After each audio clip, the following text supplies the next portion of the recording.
아멘. 이 시간 수요 예배로 나오신 우리 성도님들을 주님의 이름으로 환영하고 축복합니다. 아멘. 오늘부터는요, 이제 우리가 수요 예배 시간에 갈라디아서 말씀을 통해서 하나님의 말씀을 나누도록 하겠습니다. 이 갈라디아서는요, 교회를 향한 사도 바울의 편지로서 갈라디아 지방에 있는 교회들을 향해서 쓴 이 바울의 서신, 이 편지입니다. 성도님들, 이 갈라디아 지방이 과연 어디에 있을까요?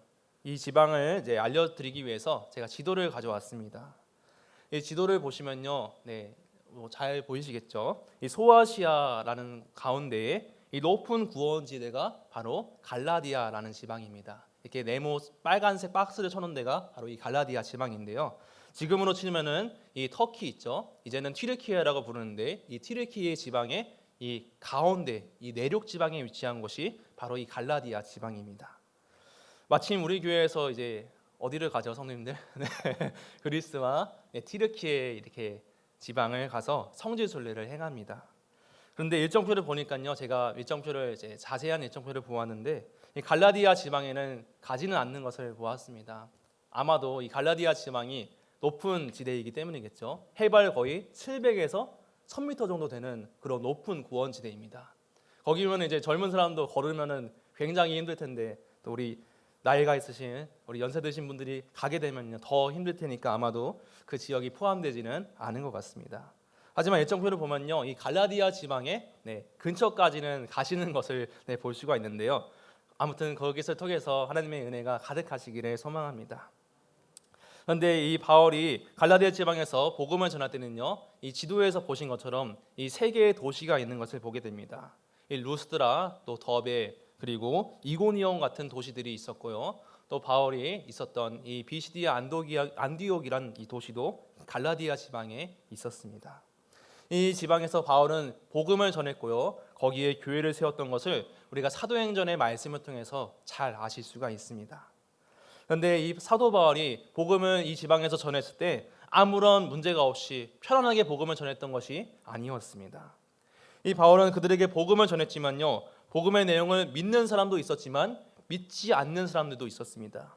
그런데 믿지 않는 이 유대인들은요, 이 믿지 않는 유대인들은 바울을 공격을 했던 것이었죠. 갈라디아 지방에 있는 도시들에서 이 유대인들은 어떤 공격을 했냐면요, 그를 모함하고요, 또 심지어 바울을 돌로 치려고 하기까지 했습니다. 나아가서 이 유대인들은 거기에 있던 이방인들, 다시 말해서 이 복음에 순종한 또 사람들의 마음을 선동하였습니다. 그래서 그리스도의 복음을 이제는 변질시키는 그러한 일까지 행하게 된 것이었죠. 그래서 이 유대인들은요 사람들에게 이렇게 말을 한 것입니다. 너희가 그리스도를 믿어서 구원을 얻은 것이 아니고 우리처럼 할례를 받아야 된다, 또는 우리처럼 율법을 잘 준수해야 되지만 구원을 얻을 수 있다, 받을 수 있다, 이렇게 미혹을 하고 이야기를 했던 것입니다. 이것을 통해서 갈라디아 지방 교회들은요 그 이야기를 이제는 다른 복음으로 듣게 되었습니다. 그리고 그 복음을 때로는 접하고 그것을 받아들이는 모습까지 나타나게 된 것이었죠. 이런 문제는요 이 갈라디아 지방에서 복음을 전파하고 교회를 세웠던 이 바울에게 너무나 심각한 문제였습니다. 다른 것도 아니라 하나님의 이 복음이 잘못 이상하게 바뀌어져서 전해지고 있다는 것은요 그것은 결코 있어서는 안 될 일이었기 때문입니다. 그래서 사도 바울의 다른 이제 오늘 갈라디아서 말씀 말고요 다른 서신들의 말씀을 보시면요 이 교회를 향한 처음 인사말이 거의 다 있으신 것을 보실 수가 있습니다. 그런데 물론 부드럽지 않은 말씀도 있지만 거의 대개 이 부드럽게 이야기를 합니다. 교회를 향해서 너희에게 감사한다라고도 이야기를 하고요 또 그들을 칭찬하는 모습을 그들은 이제 바울은 편지를 통해서 전하고 있는 것이죠. 하지만 오늘 이 갈라디아서 말씀을 우리가 읽어보신 것처럼요 이 말에 따뜻함이 뭔가 없는 것을 보실 수가 있습니다. 이 친절하지 않는 모습이죠. 이 돌려서 말하지 않고요 이 직설적으로 말투가 참 단호한 것을 우리가 보실 수가 있습니다. 이것은 어떤 문제일까요? 제가 말씀을 드렸던 것처럼 이 갈라디아 지방 교회들에게 복음이 변질되어서 전파되는 그 심각한 문제가 있었기 때문입니다. 우선은 이 유대인들은요 이 바울에 대해서 먼저 공격을 했는데요 그들은 바울이 사도로서 세워진 권위, 즉 이 사도성을 공격을 했습니다. 이제 쉽게 말해서 이렇게 이야기한 것이죠. 바울 당신이 무슨 사도이냐? 당신이 무슨 12제자와 함께 있었냐, 이렇게 이야기를 하면서 그의 사도성을 스크래치를 낸 것입니다. 여러분, 바울이 만약에 사람을 통해서 세워진 사람이라면요, 그의 권위가 당연히 떨어졌을 것입니다. 그래서 바울은 이제 유대인들은요, 이 바울의 사도성에 흠집을 내기 위해서 당신의 사도성이 없다, 당신은 사도가 아니다라고 이야기를 했던 것입니다. 하지만 바울의 사도성은요, 결코 사람에서 난 것이 아닌데요, 오늘 본문 1절을 우리가 다시 한번 읽어보도록 하겠습니다. 1절입니다. 시작. 사람들에게서 난 것도 아니요 사람으로 말미암은 것도 아니요 오직 예수 그리스도와 그를 죽은 자 가운데서 살리신 하나님 아버지로 말미암아 사도된 바울은. 아멘. 이 바울의 사도직을 보시면은 사람에게서 난 것이 아니고 또 사람을 통해서 말미암은 것도 아님을 바울은 선포하고 있습니다. 그것이 왜 그럴까요? 방금 말씀처럼 예수 그리스도와 하나님의 부르심이 이 바울의 사도직에 있었기 때문입니다. 그는 다메섹 도상에서 부활하신 예수 그리스도를 만나서 그를 죽은 자 가운데 살리신 또 하나님의 부르심을 받아서 사도가 되었습니다. 따라서 그의 사도는요, 결코 사람에게서 난 것이 아니고 성자 하나님에게서 난 것이죠. 그래서 바울은 자신의 사도성을 유대인들에게 밝히면서 내가 예수 그리스도와 하나님으로 말미암아 사도가 되었다고 말씀하고 있는 것입니다. 이렇게 사도가 된 바울은요, 이제는 주 안에서 함께하는 모든 형제와 더불어 복음을 전했는데요, 우리 함께 2절, 3절을 읽어보겠습니다. 시작. 함께 있는 모든 형제와 더불어 갈라디아 여러 교회들에게 우리 하나님 아버지와 주 예수 그리스도로부터 은혜와 평강이 있기를 원하노라. 아멘. 이것을 보시면요, 바울은 혼자만의 힘으로 복음을 전한 것이 아님을 알 수가 있습니다. 그는 자신의 인간적인 자격으로 그런 노력으로 이런 복음을 전한 것이 아니고 함께하는 형제들과 복음을 전했고요, 그들이 형제가 될 수 있었던 것은 바로 하나님의 은혜 때문이었습니다.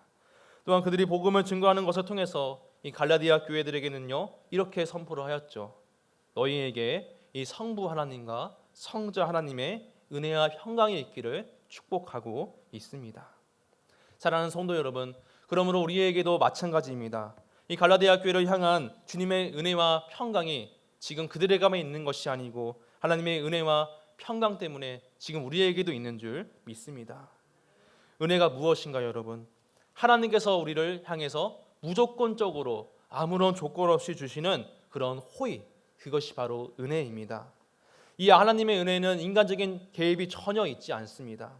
인간적인 노력과 힘이 있지 않은 것이죠. 하나님은 그저 죄로 빠진 우리를 위해서, 그를 죽은 자 가운데서 살리시기 위해서 그리스도의 복음을 통해 우리에게 값이 없이 은혜를 베푸신 것입니다. 그 결과 하나님과 우리의 어긋난 이 관계가 다시 회복되었고요, 오늘 말씀처럼 평강이 우리에게 임하게 된 것입니다. 사랑하는 성도님들, 그런데 지금의 사실 교회를 보시나 또는 갈라디아 교회를 보시나 어떤 문제가 있을까요? 하나님의 은혜와 평강은 주어졌지만 우리가 늘 이 안에 거하지는 못한다는 것입니다. 여전히 그리스도의 복음을 변질시키는 위험 속에서 지금이나 또는 이 갈라디아 지방의 교회들이 살아가고 있다는 말씀입니다. 따라서 그때나 지금이나 우리가 이 복음을 제대로 알지 못하고 또 때로는 이상하게 알고 있다면요, 우리는 하나님의 허락하신 은혜와 평강에서 스스로 벗어나는 그런 안타까운 일을 초래하는 것입니다. 따라서 우리가 복음이 무엇인지 오늘 말씀을 통해서요, 그리고 앞으로의 이 갈라디아서 말씀을 통해서 자세히 알아볼 필요가 있습니다. 여러분, 복음이란 무엇일까요? 이 사도 바울은요, 이 복음이 무엇인지에 대해서 오늘 보면 4절에서 상세하게 말을 하고 있습니다. 우리 다시 한번 4절 말씀을 함께 읽어보겠습니다. 시작. 그리스도께서 하나님 곧 우리 아버지의 뜻을 따라 이 악한 세대에서 우리를 건지시려고 우리 죄를 대속하기 위하여 자기 몸을 주셨으니. 아멘. 바울은 그리스도의 복음이 무엇인지에 대해서 이 한 절을 통해서 말씀하고 있습니다. 먼저는 이 노란색 글씨를 보신 것처럼 복음이란 그리스도께서 하나님 곧 우리 아버지의 뜻에 따라 행하신 이 소식이라는 것입니다.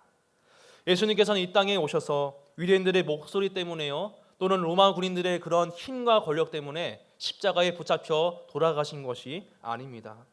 예수님께서 이 땅에 오시고 십자가에 달리신 것은요, 이 말씀처럼 전적으로 하나님 아버지의 뜻을 따라서 행하신 것입니다.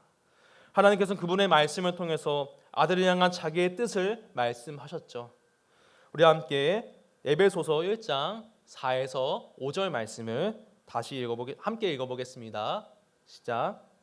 곧 창세전에 그리스도 안에서 우리를 택하사 우리로 사랑 안에서 그 앞에 거룩하고 흠이 없게 하시려고 그 기쁘신 뜻대로 우리를 예정하사 예수 그리스도로 말미암아 자기의 아들들이 되게 하셨으니 아멘.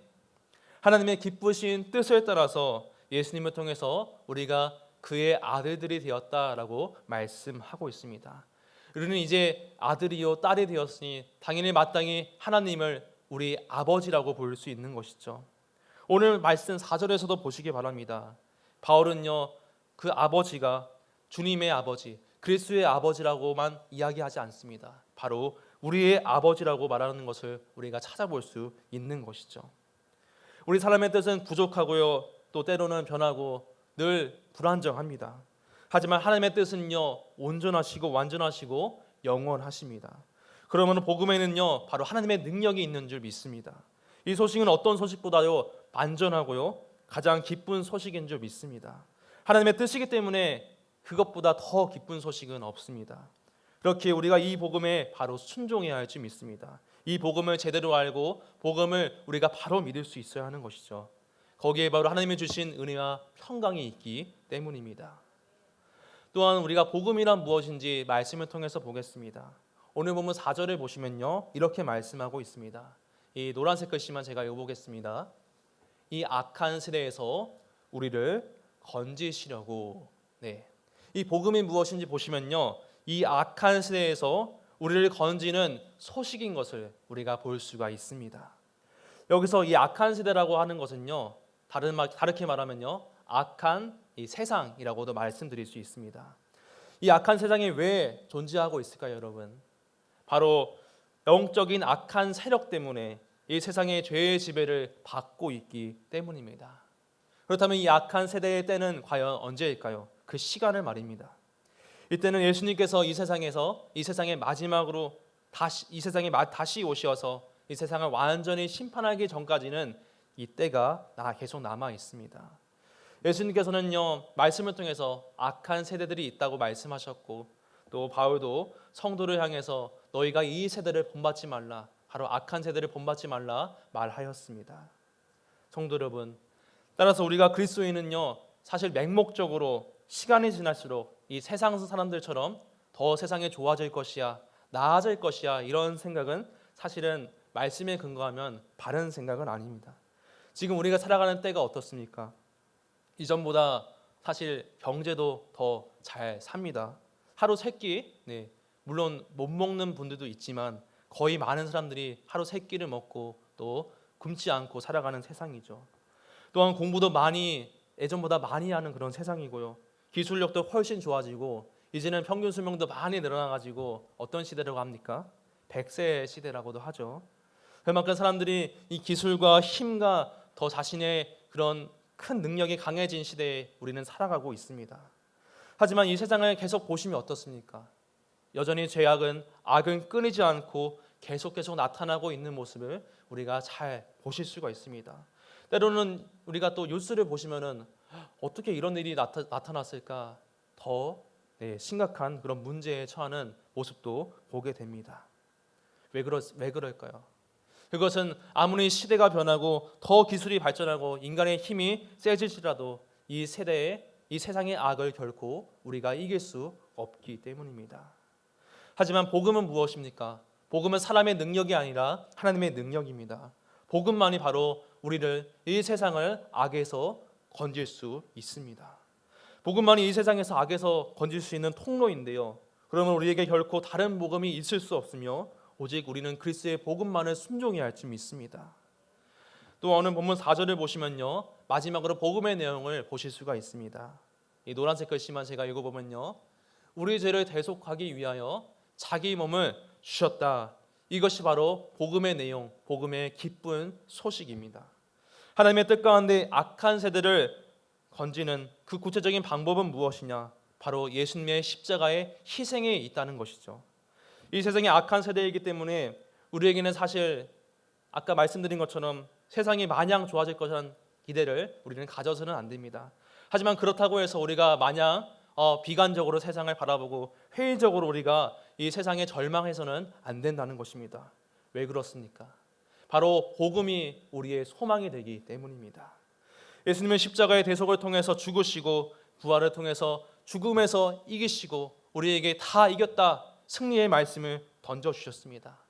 이 사실은 악이 결코 이 세상을 이길 수 없다는 하나님의 말씀이고 또 우리를 향한 복음의 말씀인 줄 믿습니다. 예수님은 십자가의 대속을 통해서 죄 가운데 살아갈 수밖에 없는 우리를 변화시켜 주셨습니다.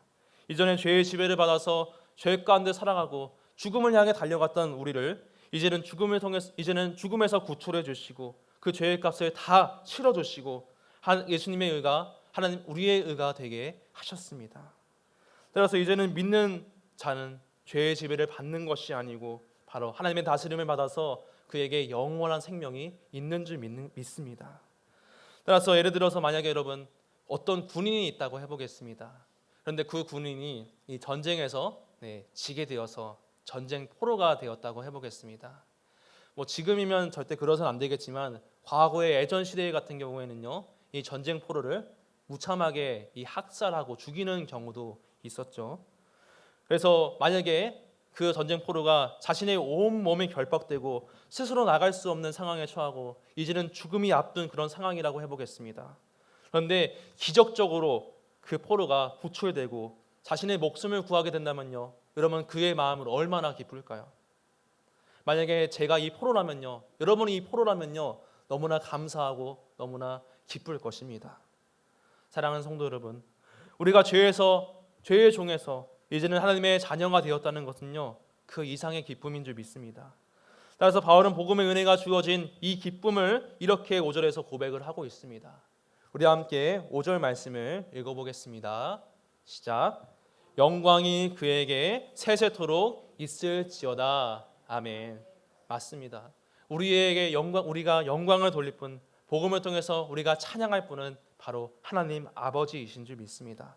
그분이 은혜를 통해서 우리에게 독생자를 보내주셔서 바로 영원한 생명을 허락하셨기 때문입니다.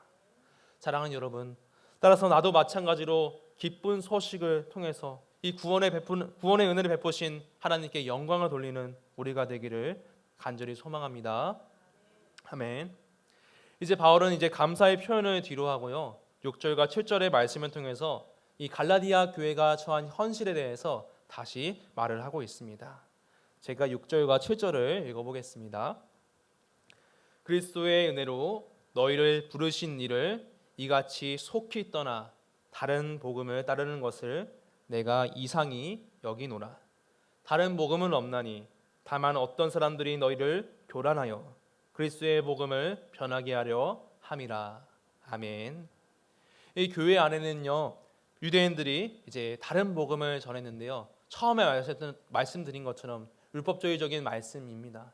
너희가 할례를 받아야만, 너희가 율법을 잘 지켜야만 이 구원을 얻을 수 있어. 그들은 이렇게 선동을 하고 그리스도의 복음을 변질시켰던 것이었죠. 이것은 어떤 것입니까? 바로 인간적인 노력으로, 인간적인 성취로 구원을 얻을 수 있다는 그런 말입니다. 하지만 이것은 잘못된 주장이죠. 그런데 이런 잘못된 주장이 지금 이 교회들 안에서 벌어지고 있는 것입니다. 신자들은 그것을 복음으로 믿고 있고요, 그들은 아무런 대가 없이 그저 이러한 하나님의 부르신 은혜를 저버리는 행위까지 벌어지게 된 것입니다. 이에 대해서 바울은요, 6절과 7절 말씀을 다시 보시면 우리가 굉장히 강한 어투로 말을 하는 것을 볼 수가 있습니다.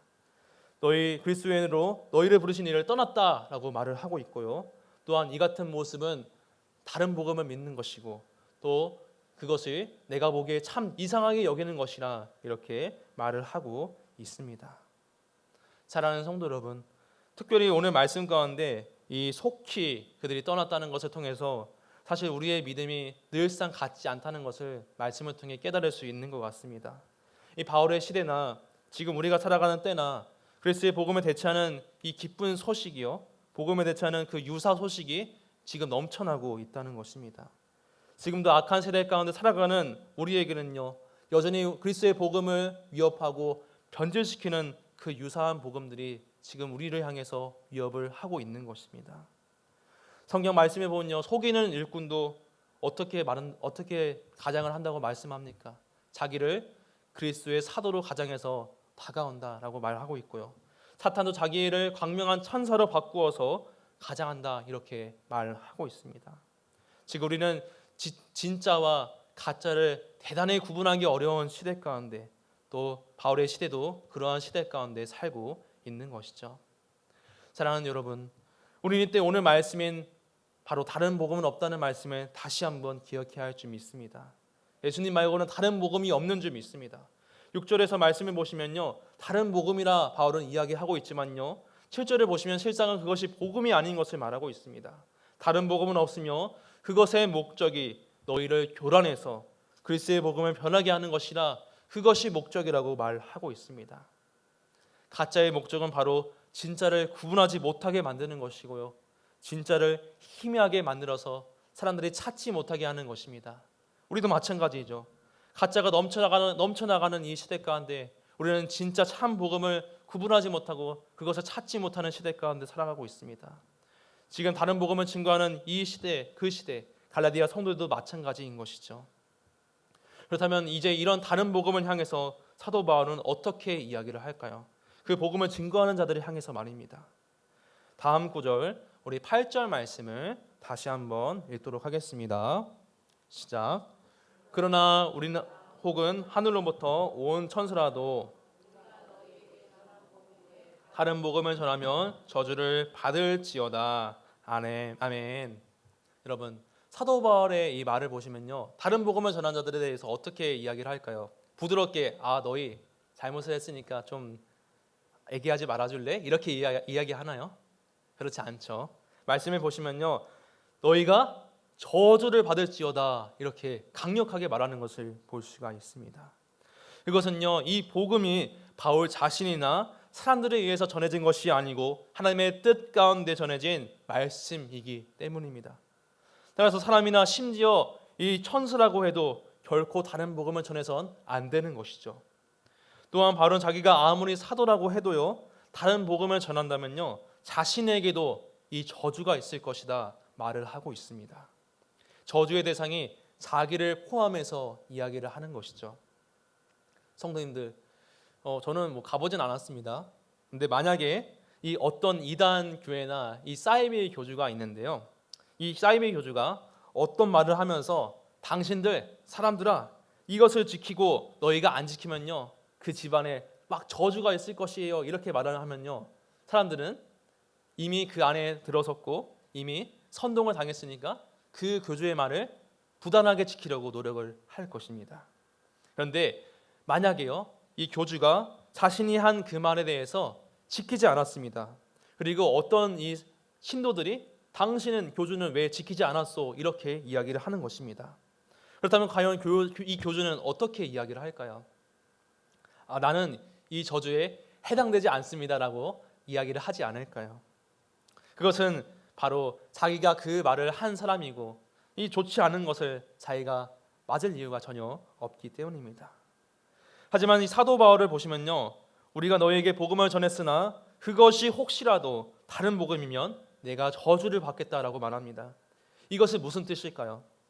이것은 바울이 전한 복음이요, 자신의 복음이 아니고 자신을 부르신 그리스도의 복음이라는 것을 보여주는 그 말씀인 것입니다. 오늘 본문 9절을 보시면요, 이 사도 바울은 다시 한번 다른 복음에 대해서 심각한 말을 전하고 있습니다. 제가 9절을 읽어보겠습니다. 우리가 전에 말하였거니와 내가 지금 다시 말하노니 만에 누구든지 너희가 받은 것 외에 다른 복음을 전하면 저주를 받을지어다. 아멘. 네. 이 바울은 다른 복음을 통해서 저주를 이야기하는 것은요, 그가 그저 인간적인 홧김의 이야기를 하는 것이 아닙니다. 과거에 하나님께서는 이스라엘 백성들을 향해서 무엇이라 말씀하셨습니까? 너희가 율법, 다시 말해 말씀을 지키는 자에게는요, 그에게 복이 있을 것이다 말씀을 하셨습니다. 이스라엘 백성들을 향해서 말이죠. 반면에 말씀에서 어긋나는 자들에게는요, 어떤 것이 있다고 말씀하셨습니까? 바로 저주가 있을 것이라 말씀하셨습니다. 즉 바울의 말은요, 이 새로운 것이 아닙니다. 하나님의 말씀에 근거한 것입니다. 믿는 자, 말씀의 복음에 순종하는 자에게는요, 바로 복이 있을 것이고, 그렇지 않은 자에게는요, 저주가 있을 것이란 말씀인 것이죠. 왜냐하면 말씀을 통해서 우리는 말씀을 순종하고 이럴 때 바로 하나님의 의로우심과 거룩을 이루고 살아갈 수 있기 때문입니다. 이전에 율법으로는 하나님의 의를 이룰 수는 없었죠. 하지만 이제는 그리스도의 복음으로 말미암아 우리는 하나님의 의를 이룰 수 있는 그 은혜를 부여받았습니다. 그런데 하나님의 뜻에 이제는 어긋나서 다른 복음이 전해진다면요, 이것은 저주를 받을 수밖에 없는 그 모습인 것이죠. 사랑하는 여러분, 그러므로 우리에게 오늘 또 과거나 예전이나 영원토록 주 예수님보다 더 귀한 분은 없는 줄 믿습니다. 예수라는 이름이 무슨 뜻입니까? 너희 백성, 자기 백성을 그들의 죄에서 구원할 자, 이 메시아 구원자라는 뜻입니다. 그것이 바로 예수님의 뜻입니다. 따라서 우리의 삶이 언제나 예수 그리스도 그분에게 달려 있다는 사실을 다시 한번 확신하시며 오직 예수님만을, 오직 복음만을 순종하는 우리가 되기를 간절히 소망합니다. 끝으로 바울은 10절에서 이렇게 말씀합니다. 우리 함께 10절 말씀을 읽어보겠습니다. 시작. 이제 내가 사람들에게 좋게 하랴, 하나님께 좋게 하랴, 사람들에게 기쁨을 구하랴. 내가 지금까지 사람들의 기쁨을 구하였다면 그리스도의 종이 아니니라. 아멘. 이 사도 바울은 다른 복음을 비판하면서요, 나의 삶의 기쁨이 사람에게 있지 않고 하나님 그리스도께 있음을 고백하고 있습니다. 아마도 이 바울이 이런 말을 한 것은요, 유대인들의 비판에 대해서 반박을 하기 위해서 그런 것처럼 보입니다. 이 바울은 전에도 그렇지만 많은 곳에서 복음을 전하면서요, 항상 어떤 것을 똑같이 행하지는 않았습니다. 예를 들어서 바울은 이 디모데한테는 할례를 행했었죠. 그런데 디도에게는 행하지 않았습니다. 이렇게 왔다 갔다 하는, 이제 겉으로 보기에, 유대인들이 겉으로 보기에는요, 왔다 갔다 하는 모습처럼 이 모습이 보이게 된 것입니다. 바울의 모습이죠. 하지만 바울은 인간적인 모습 때문에 자신의 기분에 따라서 그것을 취한 게 아니었습니다. 복음을 위해서 그랬던 것인데요, 제가 고린도전서 9장 23절을 읽어보겠습니다. 내가 복음을 위하여 모든 것을 행함은 복음에 참여하고자 함이라. 아멘. 이 말씀을 통해서 우리는 바울의 그 삶의 목적이 복음을 위해서 있다는 것을 알 수 있습니다. 할례나 무할례나 중요하지 않은 것이죠. 바로 복음을 위해서 그 사람을 얻을 수만 있다면 바로 어떠한 일을 행해도, 하나님 안에서 어떠한 일을 행한다면 바로 그가 복음에 참여한다면요, 그가 그 일을 충분히 행할 수 있다는 뜻입니다. 사랑하는 여러분, 우리 또한 하나님의 은혜와 또 평강 가운데 나의 삶의 모든 것이 복음을 위해서 있기를 간절히 소망합니다. 이 복음은 무엇입니까? 오늘 말씀처럼 다른 복음이 되어서는 안 되죠. 오직 그리스도의 복음이어야 합니다. 그리스도의 복음 안에서 우리는 다른 사람들, 또 나를 포함해서 다른 사람들을요, 하나님의 자녀를 얻을 수 있다면요, 오늘 바울이 행했던 이 말씀처럼 모든 것을 위해서 복음에 참여하고자 한 그 삶에 우리 또한 참여할 수 있는 것입니다. 끝으로 빌립보서 2장 15절에서는 이렇게 말씀하는데요, 제가 혼자 읽겠습니다. 이 세대에서 우리가 빛을 밝히는 것이 바로 하나님의 자녀가 되는 길이라 이 빌립보서 말씀에서는 이야기하고 있습니다. 그러므로 설교를 맺으면서 말씀에 따라서 오직 예수 그리스도만이, 오직 그리스도의 복음만이 우리의 유일한 소망이 되기를 간절히 소망합니다. 나의 죄와 이 악한 세대에서 유일하게 건질 수 있는 그 소망은 무엇입니까? 바로 오늘 말씀, 오직 그리스도의 복음밖에 없는 줄 믿습니다. 그러므로 그리스도의 복음을 믿으며 그 믿음에 따라서 온 세상을 밝히는 사랑하는 모든 여러분 되시기를 주님의 이름으로 간절히 소망합니다. 아멘.